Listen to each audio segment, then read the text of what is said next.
దేవుని ఘనమైన నామమునకు స్తోత్రములు. ఈ వాగ్దానం వింటున్న మీకందరికీ మన ప్రభువును ప్రియరక్షకుడైన యేసుక్రీస్తు నామములో శుభములు, మా హృదయపూర్వకమైన వందనములు తెలియచేస్తున్నాం. ఈరోజు దేవుని వాగ్దానం కీర్తనల గ్రంథం 89వ కీర్తన 21వ వచనం. నా చెయ్యి ఎడతెగక అతనికి తోడై ఉండును. ఈ మంచి వాగ్దానం వింటున్న మనందరి వినికిడిలో మన మంచి దేవుడు నెరవేర్చునుగాక. ఆమేన్. ప్రియ దైవ జనాంగమా, దేవుని చెయ్యి ఎడతెగక మనకు తోడుగా ఉంటే ఎంత బాగున్ను. ఇక్కడ ఎవరితో అంటున్నాడు ఈయన మాట అంటే దావీదును గురించి మాట్లాడుతున్నాడు. నా చెయ్యి ఎడతెగక అతనికి తోడై ఉండును. ఎవరంటే దావీదుకి. ఈ దావీదుని గురించి 4వ వచనంలో ఆయన ఏమంటారంటే, నా సేవకుడైన దావీదుతో ప్రమాణం చేశాను అంటున్నారు. అంటే ఆయన ప్రమాణం చేసి మరి చెప్తున్నారు ఏమనంటే, నా చెయ్యి ఎడతెగక అతనికి తోడై ఉండును అని. నిజంగా మన దేవుని చెయ్యి దావీదుకు తోడుగా ఉంది కాబట్టి, అది కూడా ఎడతెగక తోడుగా ఉంది కాబట్టి,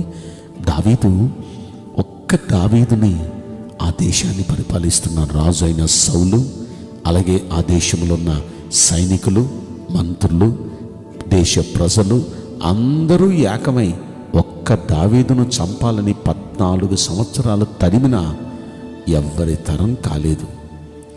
రాజే సాక్షాత్తు వచ్చి ఆయనే తరుముతున్నా సరే ఆయన వల్ల కూడా కాలేదు. ఎందుకంటే దేవుని చెయ్యి అతనికి తోడుగా ఉంది కాబట్టి, దేవుని చెయ్యి దావీదుకు తోడుగా ఉంది కాబట్టి, ఏ దేశములైతే గొర్రెల కాపరిగా ఉన్నాడో ఆ దేశానికే అతడు రాజయ్యాడు. రాజే కాదు, చక్రవర్తి అయ్యాడు. 40 సంవత్సరాలు అద్భుతమైన పరిపాలన చేశాడు. అతని ముందు ఎవ్వరూ నిలవలేకపోయారు. అంత అద్భుతంగా అతన్ని దేవుడు ఆశీర్వదించటానికి కారణం, జయం ఇవ్వటానికి గల కారణం ఏంటంటే, దేవుని చెయ్యి ఎడతెగక అతనికి తోడుగా ఉంది. ఈరోజు దేవుని చెయ్యి మనకు తోడుగా ఉంటే మనల్ని ఏదో చేద్దామని ఎంతమంది ఏమనుకున్నా వారెవరి తరము కాదు. రెండవది, మన స్థితిగతులు మారిపోతాయి. అట్టడుగు స్థితి నుండి ఉన్నత స్థితికి మనం ఎదుగుతాం. దేవుని హస్తం, చెయ్యి మనకు తోడుగా ఉంటే. ఈరోజు నీ వాగ్దానం వింటున్న ప్రియ దేవుని పిల్లలారా, ఆయన చెయ్యి ఈ వాగ్దానం వింటున్న ప్రతి ఒక్క బిడ్డకు తోడుగా ఉండునుగాక. ఆమేన్. అలనాడు దావీదుకు దేవుని హస్తం తోడుగా ఉండటానికి కారణం, దావీదా ఏంటి దేవుని చెయ్యి మీకు తోడుగా ఉండటానికి కారణం ఏంటి అని అడిగితే, ఆయన 18వ కీర్తనలో 19వ వచనంలో ఒక మాట అంటారు, నేను ఆయనకి ఇష్టడను అని చెప్తున్నారు. అంటే దేవునికి ఈయన ఇష్టడుగా ఉన్నాడు కాబట్టి దేవుని చెయ్యి అతనికి తోడుగా ఉంది.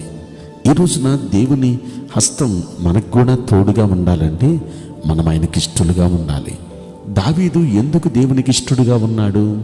మనం దావీదుని గురించి పరిశీలిస్తే ప్రతిరోజు రోజుకి 7 సార్లు దేవుని స్తుతించేవాడు దావీదు. 119వ కీర్తనలో 164వ వచనంలో ఆ మాట మనం చూస్తాం. ప్రతిరోజు రోజుకి 7 సార్లు దేవుణ్ణి స్తుతించేవాడు, దేవుణ్ణి గణపరిచేవాడు. ఇంకా ఒక మాట మనం పరిశీలిస్తే 55వ కీర్తనలో 17వ వచనంలో ఆయన ఏమంటారంటే, దినమునకు 3 సార్లు, ప్రతిరోజు ఉదయం, ప్రతిరోజు మధ్యాహ్నం, ప్రతిరోజు సాయంత్రం నేను ఆయన్ని ప్రార్థిస్తూ మొరపెడుతున్నాను. అంటే రోజుకు 3 సార్లు ప్రార్థన చేస్తున్నాడు, రోజుకి 7 సార్లు స్తుతిస్తున్నాడు. అంత మాత్రమే కాదు, వాక్యం ధ్యానించటానికి తెల్లారక ముందే లేచిపోతున్నాడు. 119వ కీర్తనలో 147, 148 వచనాలు మనం చూస్తే అక్కడ అంటాడు, నీవిచ్చిన వాక్యమును ధ్యానించుటకై నా కన్నులు రాత్రి జామును కాకమునుపే తెరుచుకుందును. తెల్లారక ముందే లేచిపోతున్నాడు వాక్యం చదవటానికి. అంత మాత్రమే కాదు, దేవుని మందిరానికి వెళ్ళాలి అంటే ఎంత ఆనందంగా వెళ్ళిపోయేవాడో 122వ కీర్తనలో చూస్తాం ఆ మాట. అంటే దేవునికి అతడు ఎందుకు ఇష్టడయ్యాడో మీకు చెప్తున్నాను ఈ మాటలు. దేవుణ్ణి స్తుతించడం అంటే 7 సార్లు స్తుతించేవాడు. దేవుణ్ణి స్తుతించడం అంటే ఆయనకి ఇష్టం, అందుకే అన్నిసార్లు స్తుతించేవాడు. దేవునికి ప్రార్థన చేయటం అంటే ఆయనకి ఇష్టం, అందుకే 3 సార్లు రోజు ప్రార్థన చేసేవాడు. దేవుని వాక్యం ధ్యానించడం అంటే ఆయనకి ఇష్టం, అందుకే ప్రతిరోజు తెల్లారక ముందే లేచిపోయేవాడు దేవుని వాక్యం ధ్యానించడానికి. దేవుని సన్నిధికి వెళ్ళాలంటే తనకిష్టం, అందుకే ఆ మాట వెంటనే పరిగెత్తుకుంటూ దేవుని సన్నిధికి వెళ్ళిపోయేవాడు ఆనందంగా. అంటే దేవునికి ఈ 4 పనులు చేసేవాడంటే దేవునికి ఇష్టం. ఈ 4 పనులు ఈరోజు ఈ వాగ్దానం వింటున్న మీరు చేస్తున్నారా? ఈ 4 పనులు మీరు కూడా ఇష్టంగా చేసుకొని చేయగలిగితే మనం కూడా దేవునికి ఇష్టమవుతాం. దేవునికి ఇష్టమైతే ఆయన ప్రమాణం చేసి మరీ చెప్తాడు, నా చెయ్యి ఎడతెగక అతనికి తోడుగా ఉంచెదను అని. కనుక దేవుని చెయ్యి ఈరోజు నీ వాగ్దానం వింటున్న ప్రతి ఒక్క వ్యక్తికి ఎడతెగక తోడుగా ఉండునుగాక.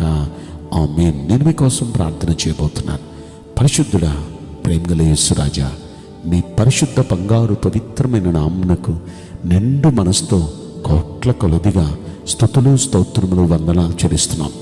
ఈరోజు ఈ వాగ్దానం విన్న ప్రియుల జీవితంలో దయచేసి ఈ వాగ్దానం నెరవేర్చండి. మీ చెయ్యి ఎడతెగక మీ బిడ్డలకు తోడుగా ఉంచి వారున్న ఇబ్బందుల నుండి సమస్యల నుండి విడుదలివ్వండి అయ్యా. వారి స్థితిగతులు మార్చండి, అన్ని రీతుల వారిని హెచ్చించి బలపరచమని ఈ కొద్ది మనవులు నజరుడైన యేసుక్రీస్తు ప్రశస్తమైన నామములో మిక్కిలి వినయముతో ప్రార్థించి బ్రతిమలాడి వేడుకుంటున్నాం ప్రియ పరలోకపు తండ్రి. Amen. May God bless you all. Thank you.